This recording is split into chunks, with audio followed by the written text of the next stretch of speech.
WJBF your home for memorable entertainment. It's going to be feeling like winter again here in the CSRA all week long with below normal temperatures, especially by the end of the week. But before we get to that, we will be tracking a high chance of rain on Wednesday. I'll have all those details coming up. Right now on News Channel 6 at 10, South Carolina joining a lawsuit that could change how students with disabilities learn. We'll hear from the state's attorney general.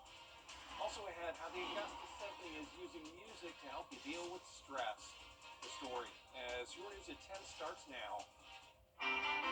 Live from Television Park, this is WJBF News Channel 6 at 10 on MeTV. Good evening, everybody. I'm Brad Means. Thanks for joining us as coverage you can count on begins with a deadly police pursuit in Columbia County today. The sheriff's office said it started about 4 o'clock this afternoon at Appling Harlem Road and West Forest Street. That's where they say they spotted 41-year-old Sean Threat, who had several outstanding warrants. Well, Threat went on to North Fairview Drive and then south on Sawdust Road. That is where he reportedly hit a deputy who was coming from the opposite direction. Both were taken to the hospital. The deputy with minor injuries.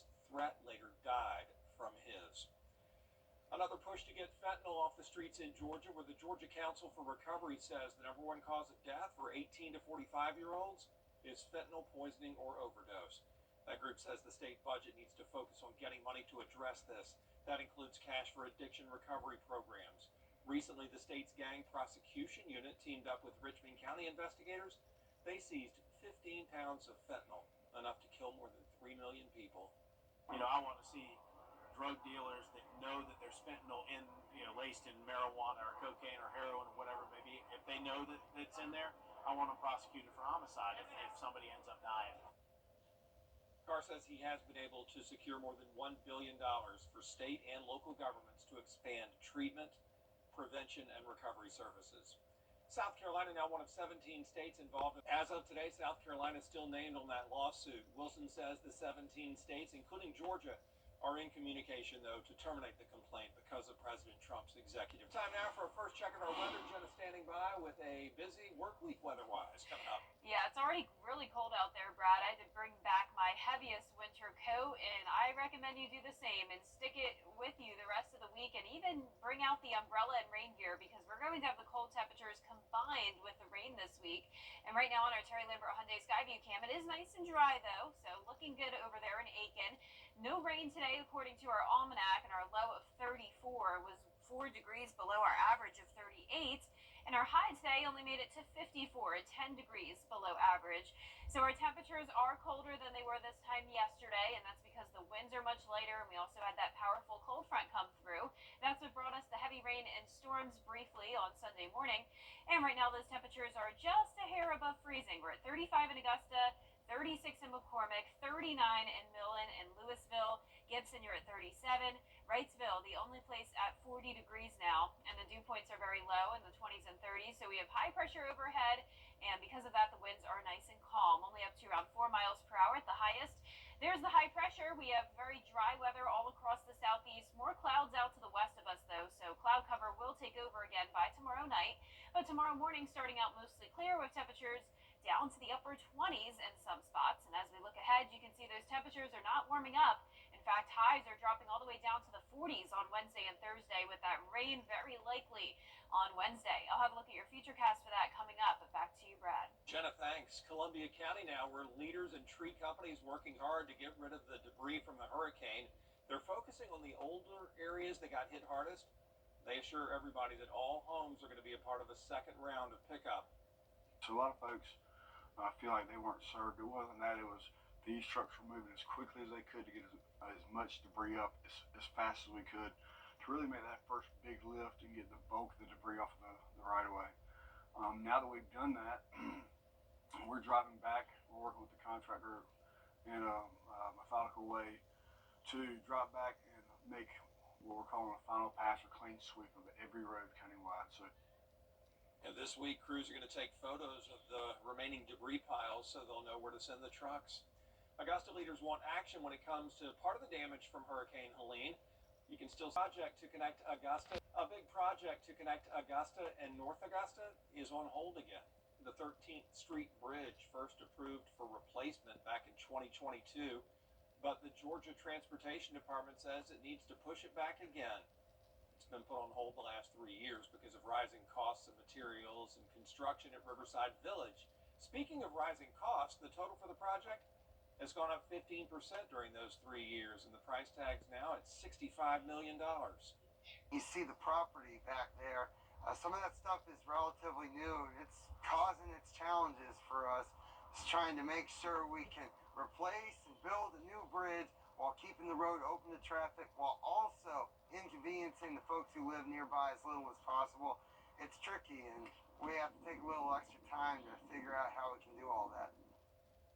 So the project will be pushed back to 2028 at the earliest, 2032 at the latest. The Augusta Symphony offering a free program to help with managing stress and promoting self-care. Isabella Moody has the story. This time of the year, many can feel the weight of stress from work or just need something to push themselves. And tuning in with the Augusta Symphony could be something that can help you find ways to manage or experience something different with music. Thought, what if we paired live music with mindfulness practice? Would that maybe help people access mindfulness in a different way? The Augusta Symphony has been doing tuning in since 2022, and it is all free. They partnered with the Piedmont Augusta Foundation to do private sessions with their survivorship program.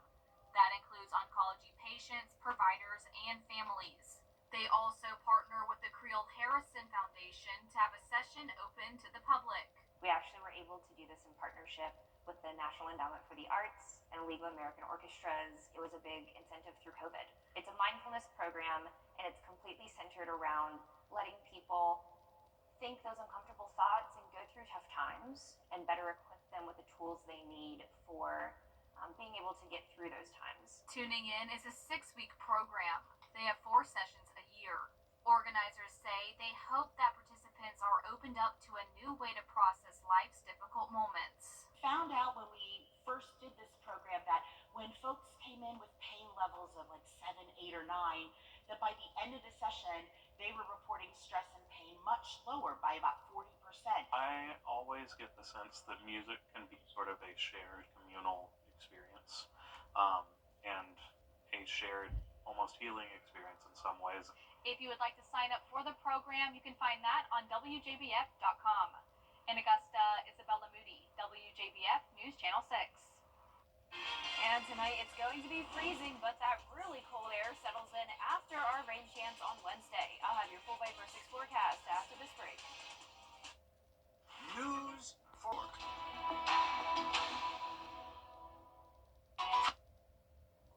Now, your most accurate forecast with WJBF Live Viper 6. Welcome back. I hope you had a nice President's Day and enjoyed the sunshine. It was definitely beautiful out there after a very rainy and stormy start we had this Sunday. And right now on our Terry Lambert Hyundai Skyview cam, skies are clear and it's completely dry. And check out these temperatures. We're sitting at 35 degrees in Augusta, dew points low in the 30s. Visibility is okay. Tomorrow morning, prepare for the possibility of some frost on your windshield. Leave with plenty of time because of that, and definitely bundle up. Temperatures are in the 30s already, so that means by tomorrow morning we could easily see some upper 20s. Still around that 40-degree mark from Waynesboro over towards Sandersville. Wrightsville, you're at 41, but our coldest spot is Saluda at 34 degrees. High pressure is in control. We have snow up towards the north of us, but not really seeing much rain here in the nation. You can see it's going to be very cold though, with that jet stream dipping far towards the south. So Arctic air is taking over the majority of the country all the way through Friday. So our lows tonight are going down into the upper 20s to low 30s. Everyone either at freezing or below freezing, and that's well below our normal low of 38. Now tomorrow it will be warmer than it was this afternoon, with highs in the mid to upper 50s, but still below average there as well. So we're starting out our day mostly clear, but you'll see more clouds build into the area as we go into the afternoon and evening, and that will be ahead of our next low pressure system, which is going to be a snowmaker, at least for some parts of the south and up towards the east coast. So we are going to mostly see a rain event here, so don't get too excited. The highest chance of any winter mix will be in our far northern tier here from Saluda over to Wilkes County, and even that is just around the 20% chance. So a few flurries possible mixed in with that rain, maybe some some sleet, but I am expecting the surface temperatures to be above freezing, so anything that does fall likely won't stick. So by Tuesday night, you can see those clouds increasing, but all of Tuesday's dry. Early Wednesday morning, we have this big batch of rain coming in ahead of a warm front, and some of it will be heavy at times. So notice that freezing line is just the north of us, but of course there's still opportunity for this to change, so we'll be watching it closely. 4 a.m. on Wednesday, still dry, then the rain moves in around 5 a.m., widespread coverage around 8 a.m., with some embedded pockets of heavier rain here. And then notice around the 9:30 hour on Wednesday morning, seeing some of that pink color in Saluda County, indicating a winter mix. Now, I also think that's possible, as I mentioned, all the way over towards Wilkes County, but still a very, very low chance. For the most part, this is a rain event, and Wednesday night will be dry. So those rainfall totals will be anywhere from 1/4 of an inch to maybe an inch in the places that do get the heaviest rain. So overall, a high likelihood of rain on Wednesday.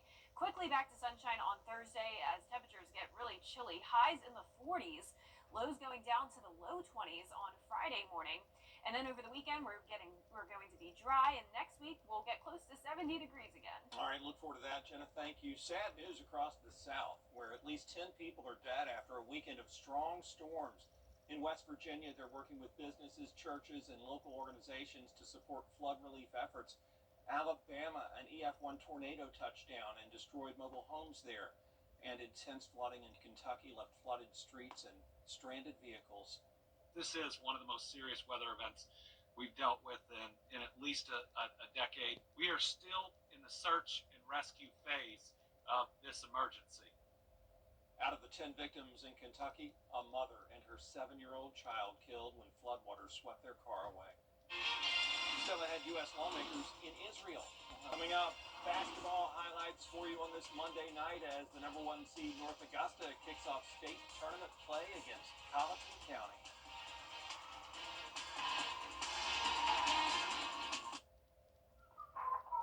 Well, guys, another tub to shower conversion completed. Y'all, what are we going to do with all these old tubs? I have an idea.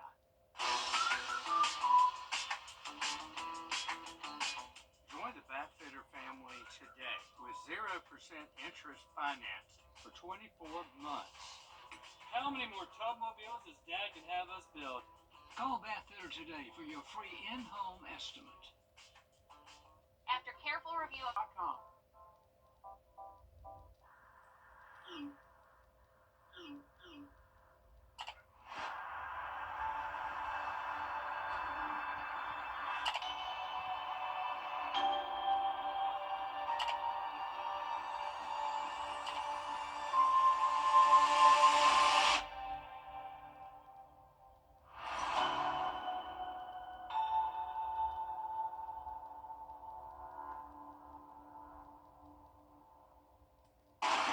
Saturday mornings with the most trusted team in local sports. Review all of the weekend action and recap all of the big plays with Gianna Cephalou and Gabriel Stovall. 6 Sports Saturday, Saturday mornings at 9:30 on News Channel 6.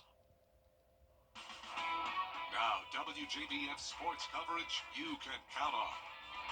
The South Carolina High School League kicked off state tournament action with the North Augusta boys hosting the 16 seed Colleton County. The Yellow Jackets seeking their 23rd win on the season. North Augusta up 64-34 with 4 minutes left to go. Zay Harris, he drains the 3-ball, no problem.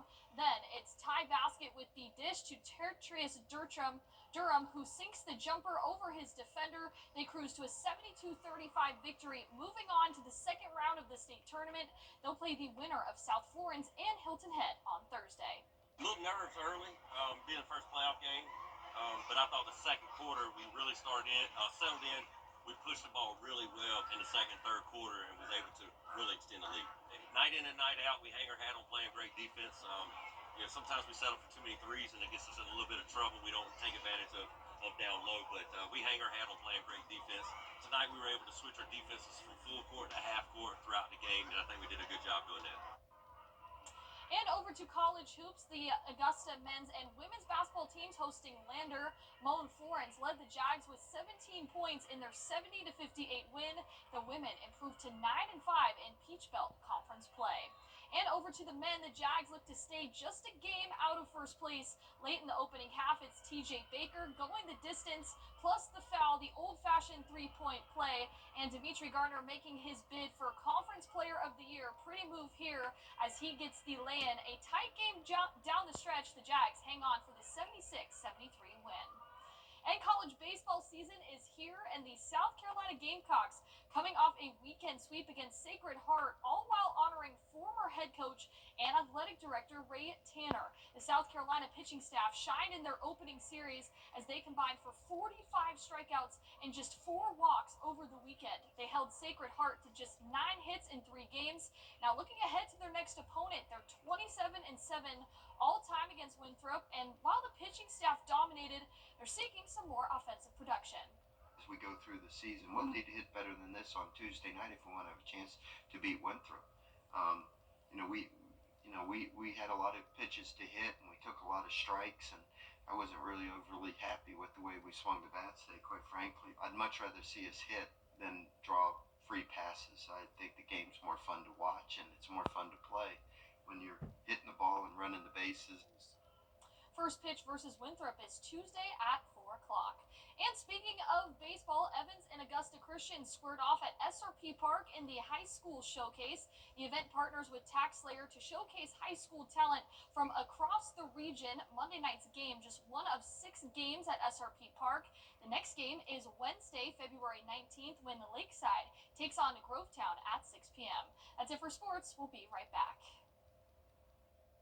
Do you really know what you're inhaling? Inside every puff are chemicals like nicotine, propylene glycol, vegetable glycerin, formaldehyde, acetaldehyde, acrolein, heavy metals like nickel and lead, benzene, acetone, and 2-chlorophenol, along with various flavoring agents. These substances can harm your lungs, heart, and brain. And don't forget about THC vapes, linked to severe lung injuries and even death. Before you take another hit, ask yourself, is it worth the risk? To learn more, visit us at axis1.org. Kia.com. And last but not least, Texas looking to get innovative to keep up with water needs. A cool device could be an alternative source of water to beat future droughts. Eric Hendrickson has the story. What looks like a normal cup of water didn't come from a pipe or a well, but from the air itself. This is where the air filters are. It'll pass through the evaporator. Eric Shang and his brother Brian are the co-founders of Aquaria. Well, our family is from an area in China called the Land of 1,000 Springs, right? It's actually very much like Texas. With water on the mind, they developed the HydroPack system. There's 39 billion gallons of water in the atmosphere around us. And so our machine is actually sucking in air first, and then we're lowering the atmospheric air into its dew point, and then capturing that water. The water goes through 6 layers of filtration before it reaches the tap. 1 layer of air filtration, followed by 5 layers of water filtration. This, as the smallest size, is about 70 gallons a day. This unit, which requires electricity, costs about $10 grand. Pulling water from the air isn't a novel concept. Scientists like Weihua Yu from the University of Texas have explored using polymer-like gels. This actually is very easily accessible and extremely scalable and extremely also low-cost material to start with. While hydrogels don't require power, they are smaller than the HydroPack machines. However, fairly cold this morning, so we're not really going to be making water when the dew point is below freezing. And in drier regions, they can't produce as much water. Currently, the device has been sold in several states, mostly along the Gulf, with less than a dozen operating in Texas. Boy, what an incredible innovation from a lot of bright young minds. Yeah, very cool. And, speaking of droughts, we could use some rain here in the CSRA. So we're going to see some of that on Wednesday, a 90% chance of it. I know some of you want some winter weather. Doesn't look like it's very likely. We could have some flurries, though, mixed in with that rain early on Wednesday, maybe even Wednesday night if those temperatures drop below freezing and we have some leftover moisture still lingering in the area. But for the most part, we are just tracking a cold rain high of 48, high of 47 on Thursday, 49 on Friday. Low temperatures will be dropping into the low 20s later on this week. But the weekend looks good. It will be cool, but nice and dry. And then next week, if you like the warmer weather, we are getting close to that 70-degree mark. I look forward to that. Warm up late next week. top of the hour for News Channel 6 at 11. And Hogan's Heroes is next here on BTV. Have a great night.